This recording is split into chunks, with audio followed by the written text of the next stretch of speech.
Welcome to Inside Personal Growth Podcast. Deep dive with us as we unlock the secrets to personal development, empowering you to thrive. Here, growth isn't just a goal, it's a journey. Tune in, transform, and take your life to the next level by listening to just one of our podcasts. Welcome back to Inside Personal Growth. This is Greg Voisin, the host of Inside Personal Growth, and joining us from out in the desert near Palm Springs, for all of you who know this California territory, is Karl Hebenstreit. He's a Ph.D., and he has a new book out. It's not exactly new, but it's close to new. And he's got another new one coming out that we're going to talk about too. But it's the how and why taking care of business with the Enneagram. Karl, good day to you. How you doing? I'm doing great, Greg. How are you? I'm awesome. And it's, the Enneagram is one of these mystery things that you always say, well, are people in business paying attention or not? Are they using it or not? In some places, it's been well adapted and adopted. In other places, people aren't so familiar with it. But we're going to set our intention today that with your expertise in this area, that we give them at least the information they need to do to consider it. And that's the best we can do. So I want to let the listeners know something about your background because this is one of your expertise.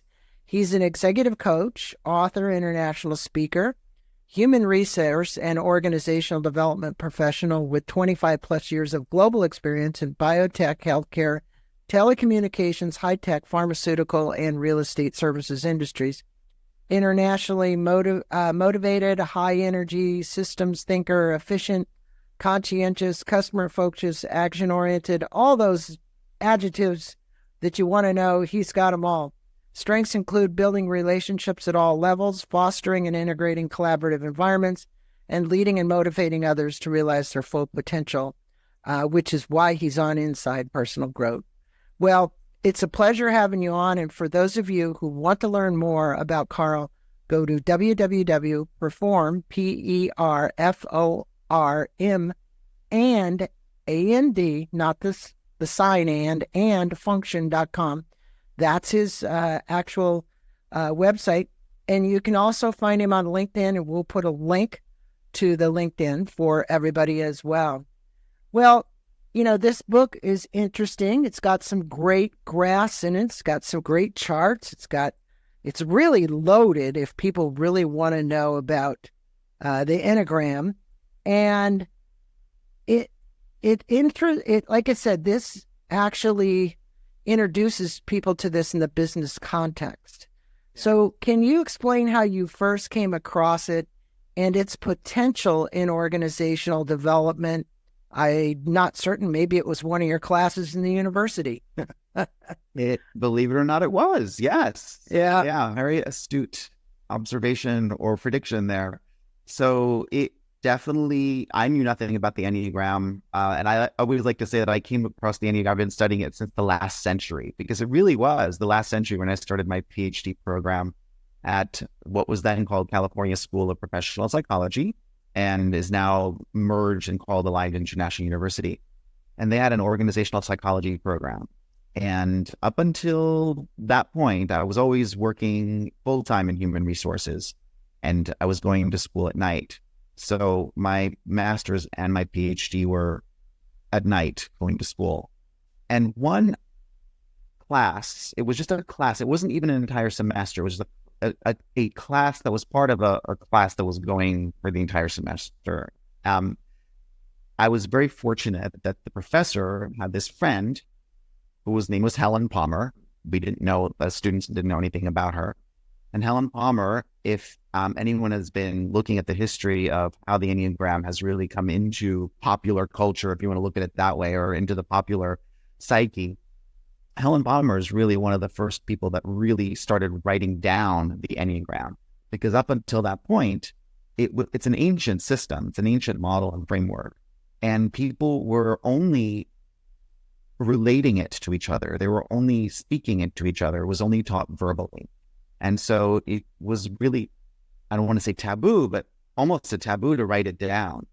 And so up until that point, she was the first person to actually write down what people were learning from Enneagram teachers about the Enneagram. And so she came to our class and she introduced it, and just, I'm sure, it was about an hour and a half long, maybe a 3-hour long class. I think there were 3-hour long classes then.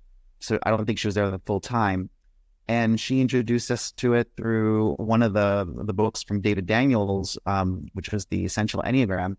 And had these 9 paragraphs that we read, and we were supposed to select which one spoke most to us, which resonated most to us. And all of us were in there reading it and looking. And it kind of lit your fire, I'm sure, because it seems like you're the kind of person that would get into it. And I know we've had a couple of other folks on the show speaking about the Enneagram, and it is a complex system, and a lot of people are unfamiliar totally with the Enneagram. How would you describe its basic principles and its applicability to the business world? Because it's like, okay, I look at the Enneagram, and people might even put it in that area of like, well, are you doing my astrological reading? If you know what I mean, because I think some HR people might say that, right? And so kind of clarify it for us so people aren't out in left field. So most people are familiar with some of the other assessment tools that are out there. They're called personality assessments, like Myers-Briggs or DISC, or even Leadership Circle, or Thomas Kellerman for conflict, and all these different instruments that are out there. And the difference between the Enneagram and those instruments is that those instruments are about behaviors, and the Enneagram actually goes down to the level of motivation or driver. So if we understand ourselves, what it has been our driving force for our entire lives, and will continue to be our driving force for the rest of our lives, and then realize that not everyone else has the same motivation in all the different situations that we're dealing with, then we start to really increase our emotional intelligence, because we're doing the self-awareness component, we're doing the empathy for how other people are looking at the world and perceiving the world and what's driving them.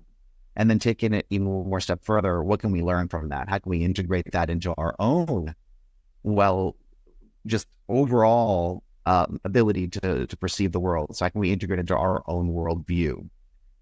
So that's the way I would describe it. It's really a framework that helps people identify core motivations, their own core motivations, and those of their teams, their direct reports, their leaders. Once we know that, we now know how to better understand them and work better with them. It is. And for my listeners, I'll make a notation because I want you to listen if you want to go even deeper.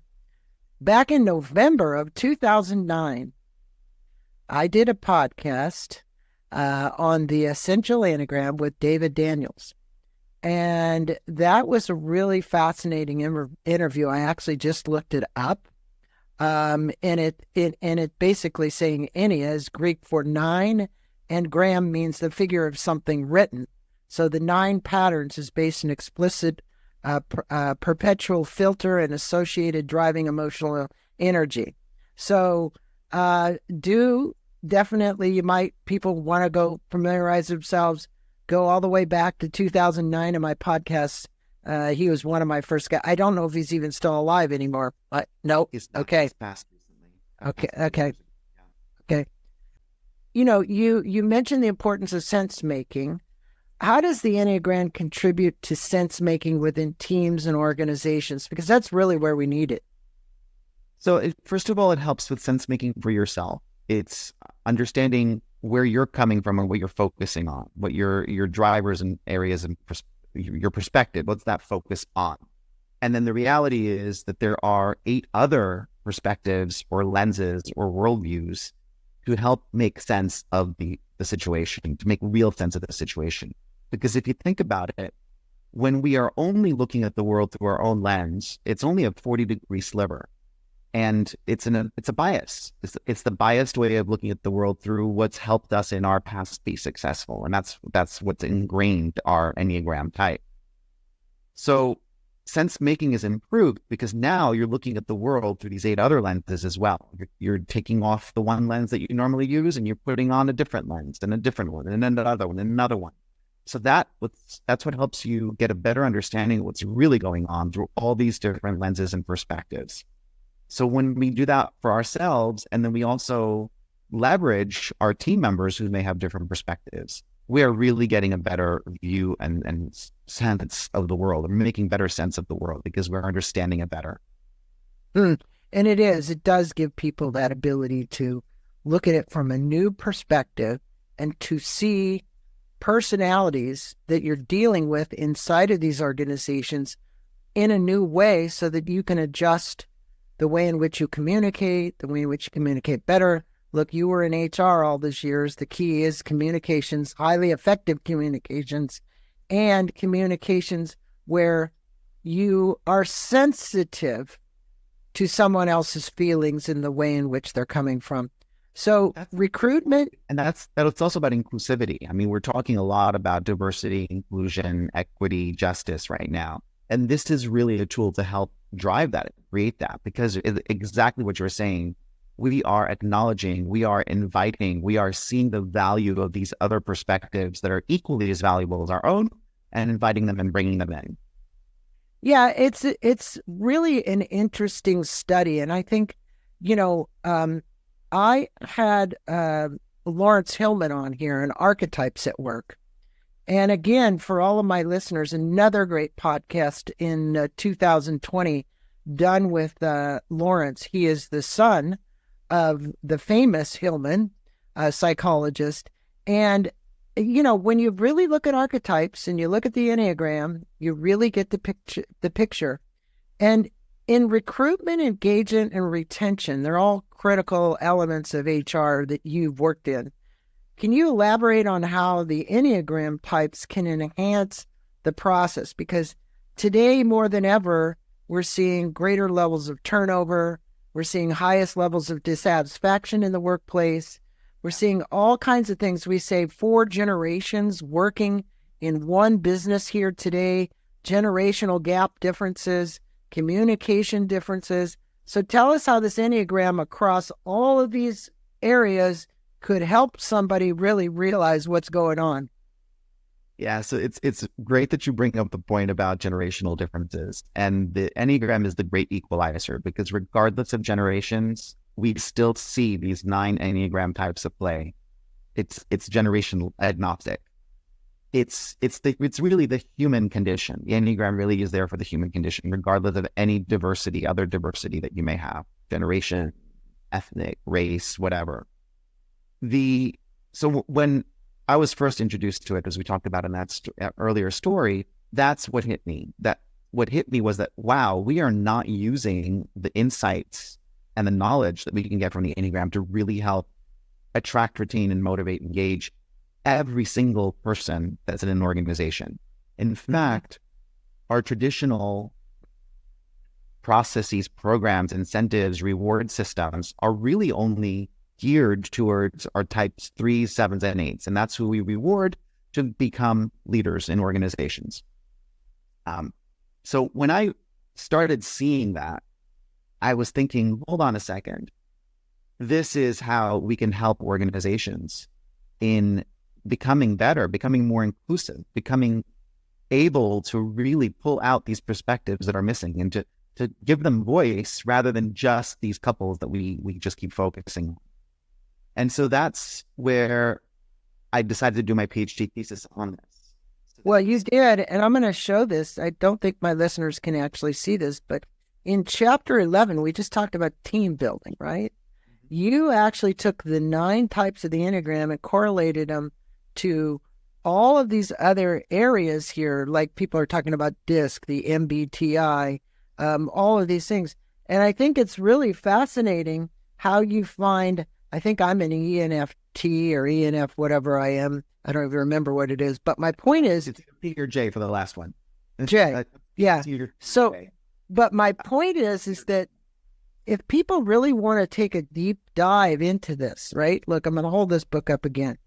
Definitely go get Karl's book because if you're in HR or you're somebody who's trying to figure out the personality of people, this is going to help you.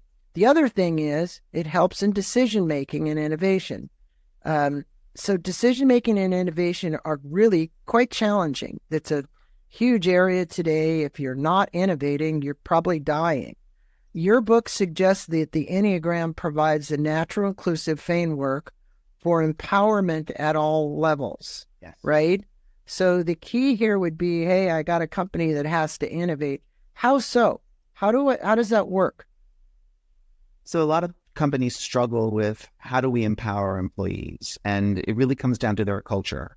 If their culture is disempowering them, how can we create a culture that really is open to everyone's perspectives and allowing people to experiment and innovate without any fear that if they fail, that something bad is going to happen to them? And so many times it does. Even if it happened many, many years ago to one person, that story is going to be repeated. And that's going to be there as an artifact and continuation for the rest of that culture's company's history. So it's really important that leaders create this culture of openness and inclusion, where what I've found is when I take the 9 different Enneagram styles and I create different questions around them to say, well, what's going to be most relevant to your company, your organization, and its culture, and helping to really empower your employees to take responsibility and not fear that if anything goes wrong, that you're going to have their back.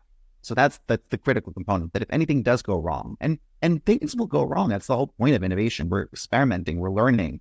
And if something goes wrong, then we learn from that and we reapply that into the future and come up with an even better product.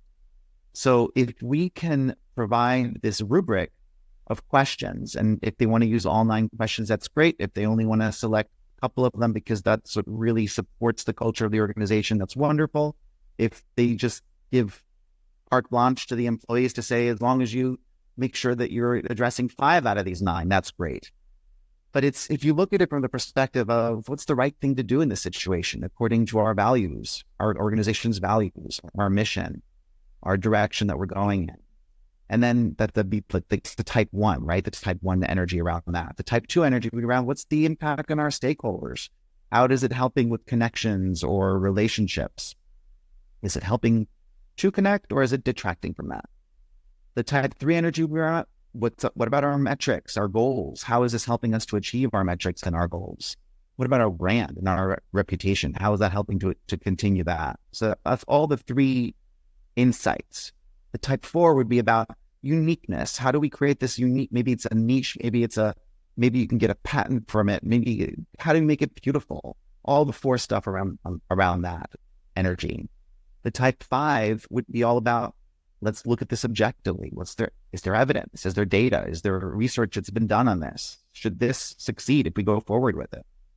Type 6 then brings in, well, what happens if it doesn't succeed? What's our backup plan? What's our contingency plan? How do we make sure that we will succeed by taking those things into account as well? For type 7, it's, well, think big. What's the vision? How is this going to help us grow? How is this going to help us expand? How is it going to help us go into other areas that could be fun and exciting? The type 8 is about your own purview and your scope of authority. Do you have the scope of authority to do this? Should someone else be doing this? Should you be working with someone else to do this?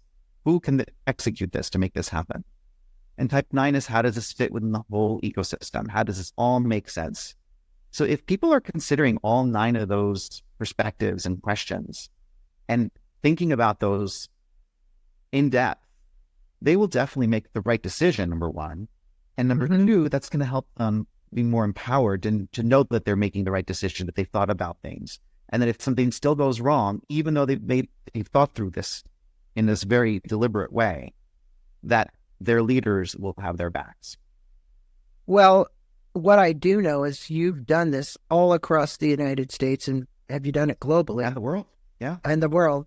And you've gone into companies and used this Enneagram to help people actually create better communications, become more innovative, build better teams, stronger teams, all of the things that they want to do. And I'm going to, again, perform and function is where you want to go to. We'll put a link up to that so that you can reach out and talk with Karl. I mean, he'd be more than happy to speak with you.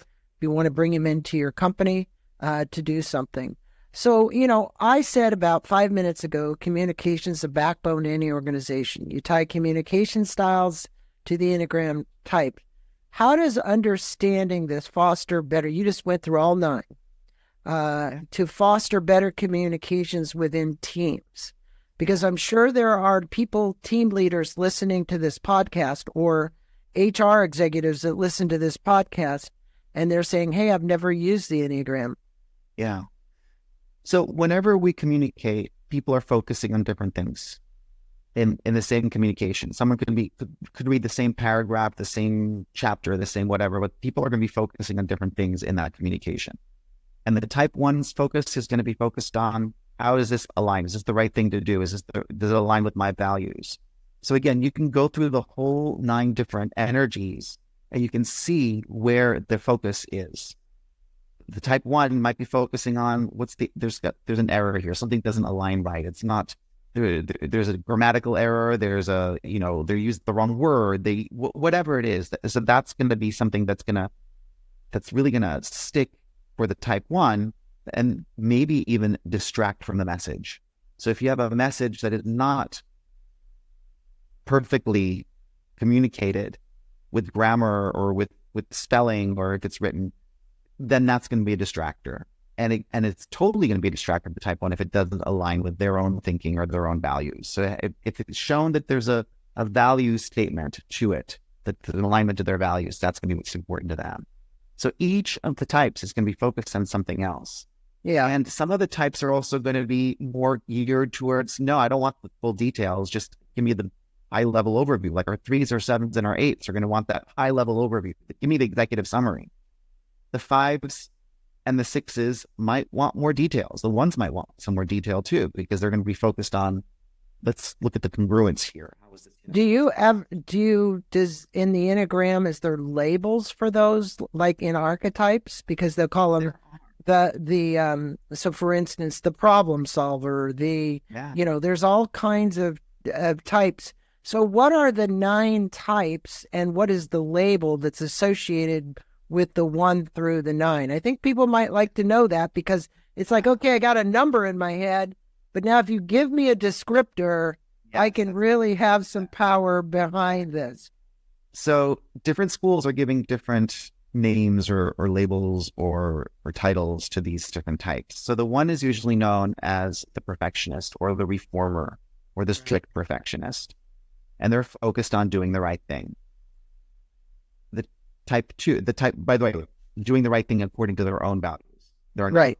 Really a universal set of values. So if you have 2 different type 1s that are working together, but they're looking at the world through different value structures, they're not going to get along. Right. Because they're each going to believe that they're doing the right thing according to their own sets of values. The type 2 is looked at as the helper or giver or the compassionate helper. And they are geared towards the needs of others, helping others. So they will achieve their worth by being helpful to others and feeling loved by the accolades that they receive and the thanks and appreciation that they receive for that help.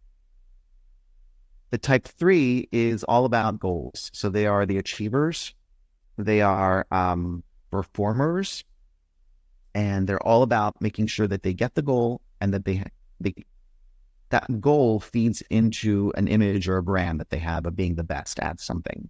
So that's the important goal for them, the important focus for them. The type 4s are romantics, are artists. They're very empathic. They feel all the energy. They feel other people's feelings. They feel their own feelings. And they're all about being unique, special, different, and authentic. So they're striving for that authenticity and being understood. So those are heart types, if you want to look at it that way. Our feeling types are types 2s or 3s and our 4 are helpers, givers, are performers, achievers, and are artists. So then we move into the thinking styles, which are 5, 6, and 7. Our 5s are observers, are analysts. They're very much about being objectively looking to see all the different data that's out there and making it make sense, coming up with sense-making models so they can predict what may happen, so they don't look foolish and that they're prepared. Our sixes are our loyal skeptics, and they look at the world or process it through a lens of danger. They're looking at it and saying, what's possible danger that can happen here? How can I prepare for it? How can I make sure that I will be successful if this dangerous thing happens? So they're looking at it from this backup plan, contingency plan, scenario planning. So that's what they're doing, and they want to secure and comfortable. Always looking for their tribe too. They want to basically be part of this tribe for safety. Our sevens are the opposite of the sixes. They're looking at things through a positive spin. What's the best case scenario? What's the vision? What are the connections that we can make? What are the opportunities we can take advantage of? So those are our visionaries, our epicures, our adventurers. Then we move into the action styles, the eights, the nines, and the ones. So our type 8 are really our boss, protectors, directors, generals, challengers. You can use that type of archetype for them.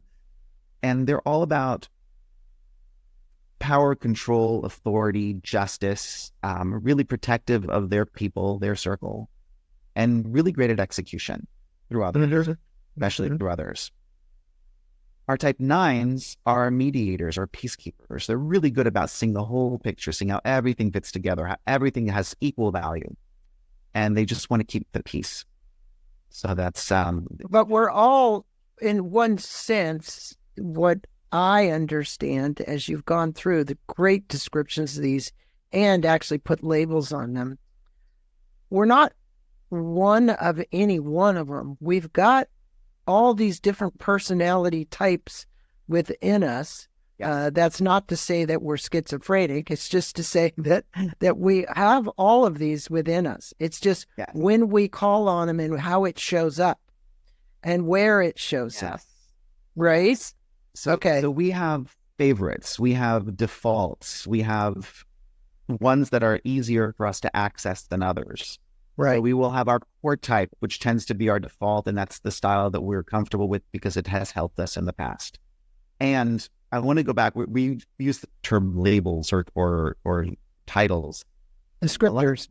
Feel like, oh no, you're going to put me in a box by putting me in this label. But the reality is you're already in this box. You've put yourself in this box. Yeah. So by realizing what box you're already in and the other people are already seeing and perceiving you as this, you're actually breaking out of that box because just like you're saying, we have all these 9 energies accessible to us, and you're freeing yourself to be able to access the other 8 styles that you're not as used to or as comfortable accessing because you're not focusing on those. So we do have access to all 9 types. Some of them are going to be much easier to access for us to access than others. And the learning is, how can we access all 9 of them in the appropriate situation? So again, get this book because this is the one that's going to tell you how to use this, and reach out to Karl. Well, look, one of the things that goes on inside of organizations more than anything is change. And change management is often not just resisted by the organization, but obviously the organization is the people. And the people are the ones that resist change. Most people don't like it. They rather just say status quo because this is upsetting my apple cart and I don't want to do it, right? So your book suggests using the Enneagram to navigate change. Yeah. Can you give an example of this and where you possibly used it as a way where you had a successful outcome as a result of this story? Yeah. So I consult with clients who go through, as you said, change is the only constant right now. It's everywhere.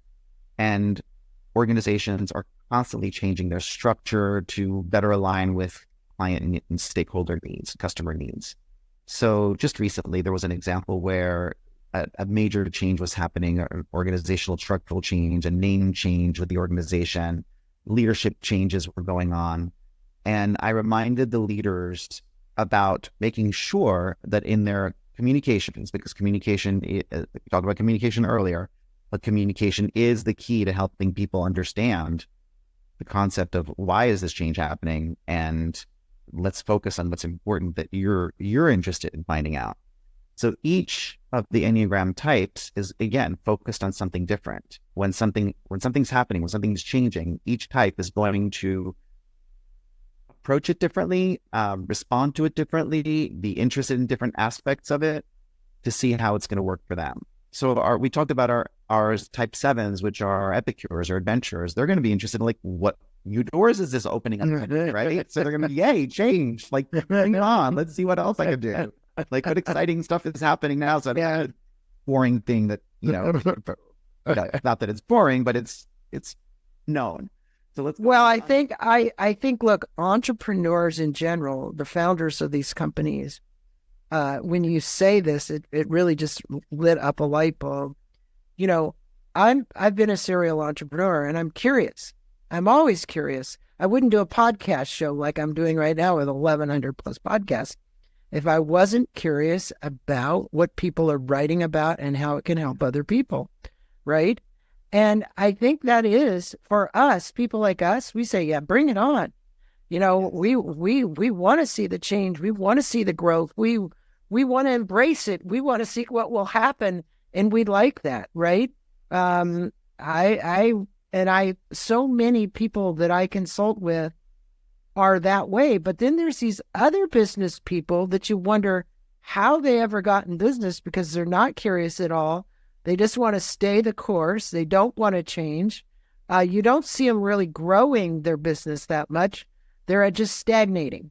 But this tool, I will tell everybody out there, is very, very powerful, Karl, and I think that it's a great thing. Now, accountability in the workplace is another significant challenge. We are faced with it all the time. And you discuss this RACI matrix and the accountability through the Enneagram lens. Could you basically share a practical tip for leaders to enhance accountability using the Enneagram?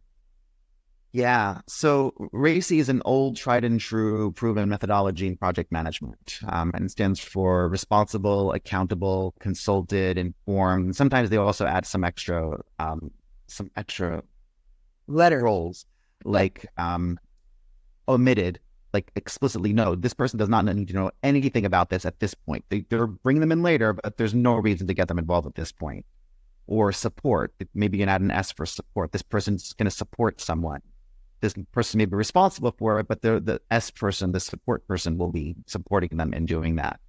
So it's just a way to be very explicit around the expectations. And by the way, that's probably a foreboding or talking about the explicit expectations book that's also coming out soon. But the way to actually help people be clear about what's expected of them at each step of the way is it's really important for all the types, for all the Enneagram types, to know what are the parameters, what are the guardrails, what are the expectations, what can they do, what can't they do, what are they expected to do, what is their performance going to be rated on, right? In this process flow or in this program or in this whatever it is that you're spelling out in the RACI matrix. So that's a way to make sure the clarity is created so that people are all on the same page about what the expectations are for each type, regardless of your type. Yeah, it gets really messy. And, being a consultant inside a business, as I still do it today, you find this, hey, I've got a job description. Well, there's actually a lot of scope creep in all of our job descriptions, which then turn out to be, well, no, you're really expected to do this and that and this other thing. And then when you add the accountability to the top of it, what happens to people is they're like, hey, you've got me stretched so thin and so far, I can hardly be accountable to anybody because you've added all these additional elements to the role that I have. And that's not what I really signed up for. Can we rejigger my job description so that I can be accountable? And I think it's okay for people to ask HR of that as well.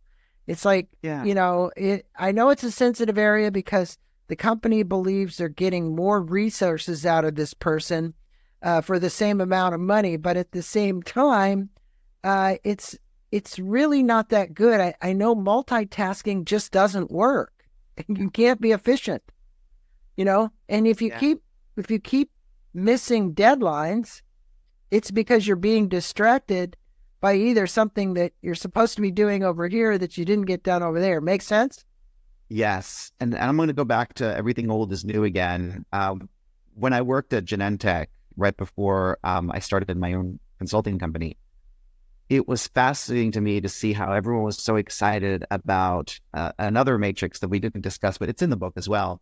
And it's the one about, so Stephen Covey is credited with creating it because it's all about the importance and urgency of something. So to plot things into, is it urgent and important? Is it less urgent and important? Is it not important and urgent? Or, so you... There's also that Eisenhower matrix box too. That's what it was created. It originally was President Eisenhower that had this matrix, and then Stephen Covey... He borrowed it. made it more popular, popularize it. How's that? The 7 Habits of Highly Effective People. It was in that book for all of you who are interested. Yes, because Stephen M.R. Covey has been on the show. So go check out one of those podcasts if you want to listen to it. Exactly. So that's made a resurgence because it's true and it's proven. If you keep having scope creep, as you've mentioned, your job description, that's going to change. Things change all the time. Organizational expectations change. However, your goals, which are based on your job description, that's what you probably have more direct control over than changing your job description. So you can have conversations with your manager, your leader, and saying, yeah, you've asked me to do these 30 things are now my top priority. But everybody seems to always, and this is just a perception, be caught in the important and urgent, not the versus the important and non-urgent, right? Which is really your thinking time. That's your time where you're going to progress. That's the time where you block time out on your calendar. That's the time where you innovate and you create something new. But we seem to all be chasing our acids most of the time in that quadrant that really we're supposed to be spending less time in. Right?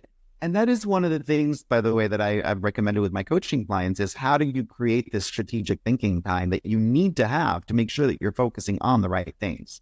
Right. So how do you block that time off on your calendar? Is it before your workday? Is it after your workday? Is it on your drive in? Is it on your drive back? Whatever, on your commute, whatever that may be. So how do you create that as well? I personally think, just from somebody who's had to juggle a calendar all my life, like you as well, we all do. So I'm not speaking, but I know this is going to sound so trite to so many people, but no is probably one of the most powerful words we could say. It's like, no, I don't have time for that today. No, I can't do that. Because otherwise, you're never going to have time for any of this stuff. Yes. You're literally going to be drawn by this person, that person, this person, that person, that person, whatever. And you won't get the things that you have valued as important done. And that brings me to this. Lastly, the book touches on the Enneagram as a tool for diversity, equality, and inclusion, work inclusion. How can organizations practically implement this for a more, I'm going to call it inclusive culture, because, that is a important topic these days. And we're talking about diversity. That means every race, every nationality, every age difference, gaps in, whether I'm a boomer or I'm a Gen Xer or a Y or a Z, all of that's important. So how do we create and use the Enneagram to have more inclusion across all of these matrices? That's a great question. And I'm going to go back to earlier when I said it's the great equalizer. It's the great equalizer because it's the most interesting and comprehensive way of looking at diversity, because it's diversity of perspective. So if we've gone to a certain school and every single race, sexual orientation, heritage, gender, every type of diversity was at that school, yet every single person thinks exactly the same way. Mm-hmm. Do we have diversity? Mm-hmm. right? No. Do we have diverse ways of thinking because they're all thinking exactly the same way? No, they have groupthink, right? Now, if we're focusing on hiring for diversity of perspective, regardless of what the person looks like or what their heritage is or anything that we have that we consider the traditional diversity elements, right? We are automatically eliminating our bias because we're looking at thinking styles, we're getting this diversity of perspective that's really truly going to give us the ability to access every single perspective in the world, and in the process, make sure that we have a diverse background of heritages that we're drawing in as well. So we're eliminating our biases.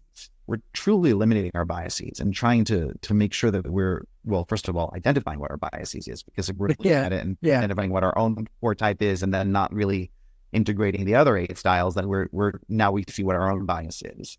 So how do we expand and open up our minds to the diversity of perspective and then make sure that we have that whole diverse population that we're also bringing in, mirroring the diversity of our stakeholders, our clients, our customers. So doing that.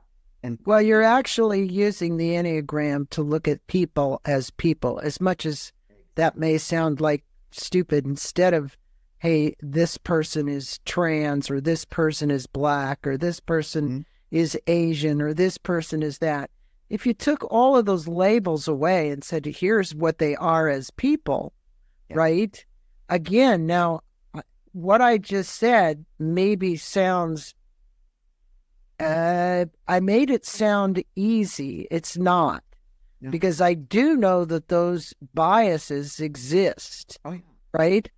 But the Enneagram will allow you to look at the person more as a person and take the label away from them, whether they're, bisexual, homosexual, black, whatever. It doesn't matter. It doesn't matter. You need to remove that label. And I want to thank you for bringing that out, because that's, look, this book, people can go get it, and they literally can work with this taking care of business with the Enneagram, and they're literally going to see that things are going to shift for them. And you've opened my eyes to ways that can happen. And I want to thank you for being on the show and spending time with me and our listeners, and having an opportunity to explore a new technique that would open up energy within inside of an organization. We talk about we want to raise our level of consciousness. The Enneagram is going to allow you to raise your level of consciousness. And also, I'm speaking from a spiritual side, it's going to move this whole vibratory kind of attunement.